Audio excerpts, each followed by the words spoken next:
Hello everyone, welcome. My name is Sebastian Petrius and this is Educational Tech. In this show, we're going to talk about a lot of tools you can use as a teacher, and we're going to try to integrate technology into the process of giving amazing lessons. So, let's get started.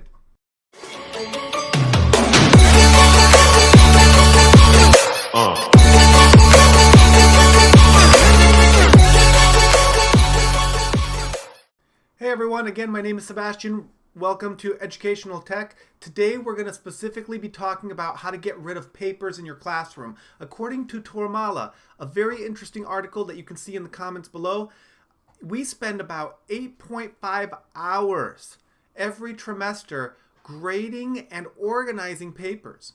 Now, would you rather be doing this, interacting with students, or this?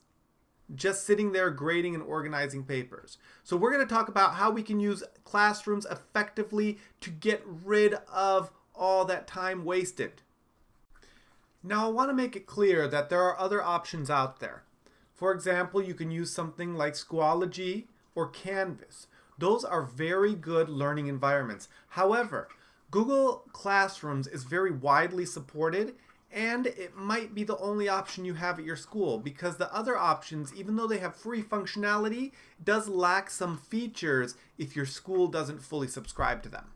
Now let's take a look at how to actually use Google Classroom. And we're also going to explain what benefits it can have and how it can help you go paperless, which is the main goal of this discussion right now. So I'm going to show you how to get set up here. One thing I want to say though is that I highly recommend when using Google Classroom, at least for the setup phase, that you use Google Chrome. After you set it up, then it should be fine to use your preferred browser, for example Safari or Internet Explorer, but because it is a Google product, it is highly recommended to not lose any functionality that you actually do use Chrome when you set it up. So let's take a look here. So I'm going to set up a new classroom. I'm already logged into Chrome and into my Chrome account, so I'm going to go over here and I'm going to find Classroom down here. So I'm probably going to have to go to More Apps and Classroom. And of course you can change this, but that's a different discussion. So I'm going to open up Classroom. Okay, I'm going to continue. So right here you can see I don't have any classrooms yet. So for example, let's say I'm teaching digital literacy. I'm going to make a classroom for it. So I'm going to click on the plus sign up here and create a class. And if you want, you can read this. I do highly recommend that you read these sometimes, but as you know, if you disagree, what's your real option? Not using the product. And then if you don't use the product, then you're not getting any benefits. But if you do truly disagree with something, then don't agree with it. All right? But I'm going to agree with it here and continue. Now this window comes up here. You're going to have to put a class name. So I said my class was going to be digital literacy. And the section at my school, we have discrete sections for everything. So I'm just going to say this is going to be section 1. The subject is if you have like a specific subject or if your class name is different, but it's not. So I'm just going to go digital literacy.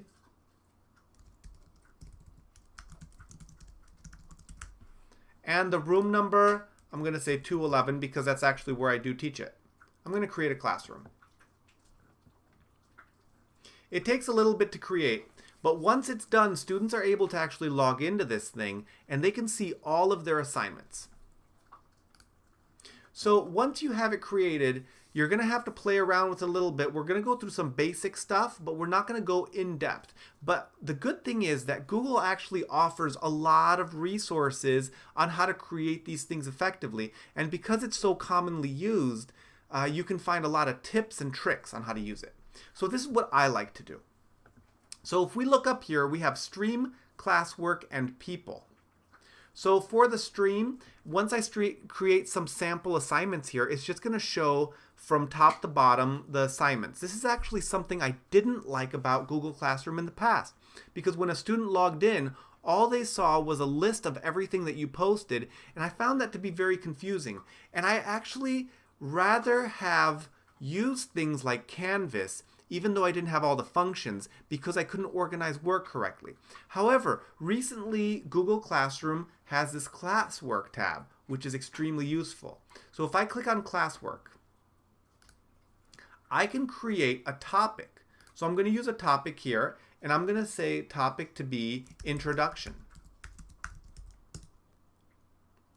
So now students will automatically see one category here. And then another one, I'm going to create a topic, and I'm going to say Google Sheets, because I will be teaching Google Sheets to my students later on.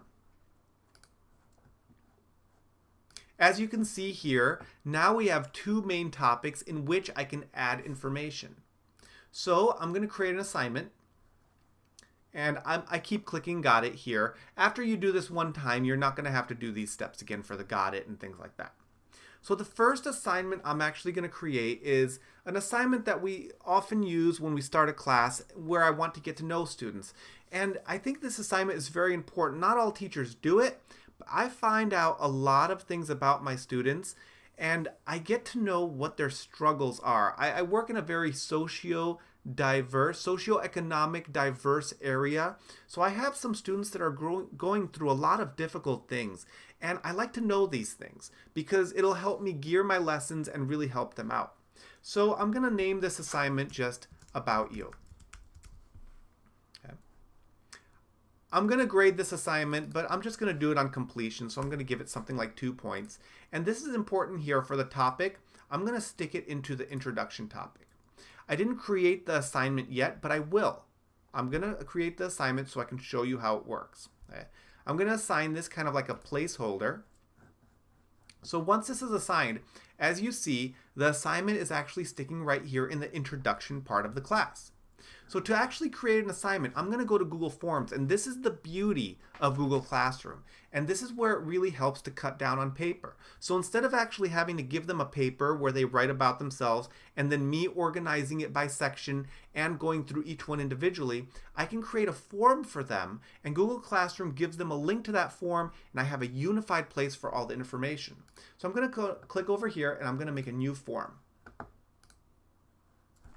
so my forms doesn't seem to be on here, so I'm going to go to even more with Google. And I'm going to go down and I'm going to try to find forms.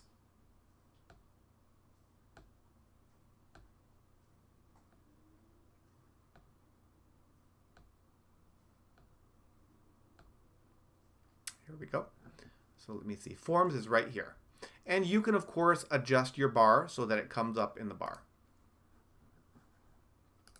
Okay.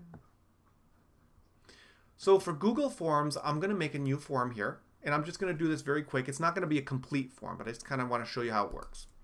So I'm going to name it About You. And then give a little description like blah, blah, blah, blah. But it's going to be tell me about yourself. And I'm just going to add one question for this example. So my question is going to be, what do you hope to gain from this class?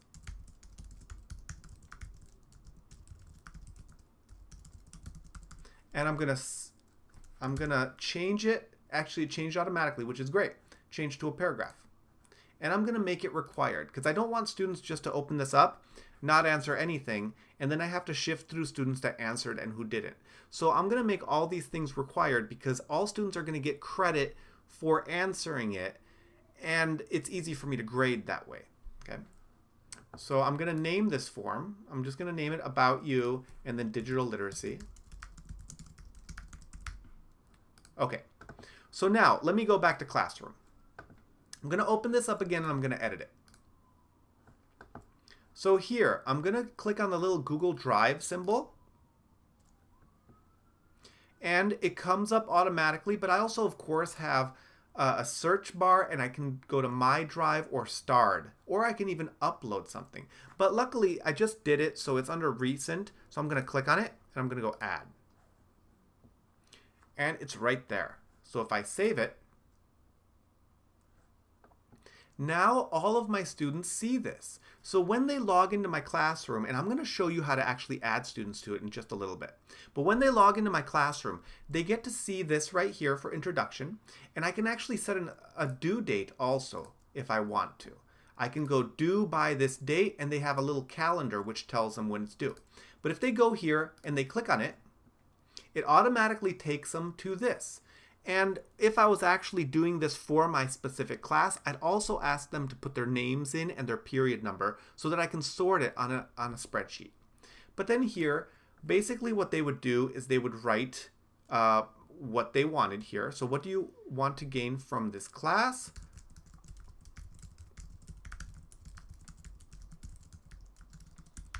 Okay.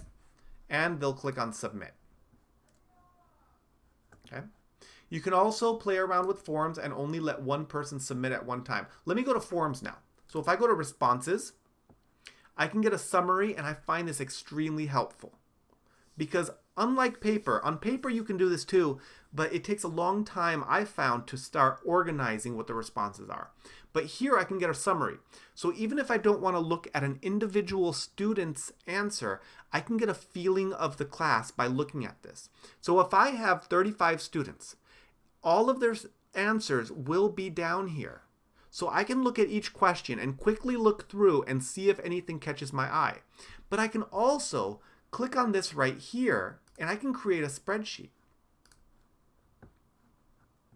And the spreadsheet opens up, and it'll show me exactly what they wrote. And if you have students also write their names, then you know exactly who said what.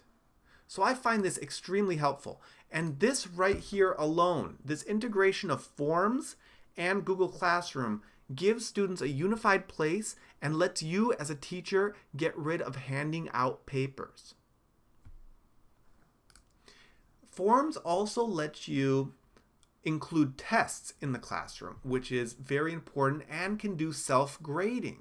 So if I were to make a form that had points, then it would grade it for me and give everyone a grade. Now, you might be wondering, well, how do I get students on Google Classroom? There's actually a few ways. So if you click here on people, you can add teachers, which is actually very helpful. You can add parents, which is very helpful. But to add a student, you have a few ways to do it. So you can invite students and you can type in their name or email. So if your school uses Google heavily and you use the same account as your school, they might have it set up so that you just put a student's name in or ID number and then it comes up. Otherwise, you put in their Google email and they are invited to the class. That is one way to do it. Another way to add students is have them actually go to Google Classroom and use this join code. So anyone with this join code can enter my Google Classroom. So now that I've shown you how to use Google Classroom and how to get set up, I really hope you give it a try. If your organization, however, does have a subscription to things like Canvas or Schoology, you might want to look at those first. But if it doesn't, Google Classroom is a great free utility, and it can really keep students on track while also helping you get rid of papers in the classroom. So good luck, everyone. If you have any questions, leave them in the comments and I'll try to get back to you as soon as I can. Thanks for watching Educational Tech. See you next time.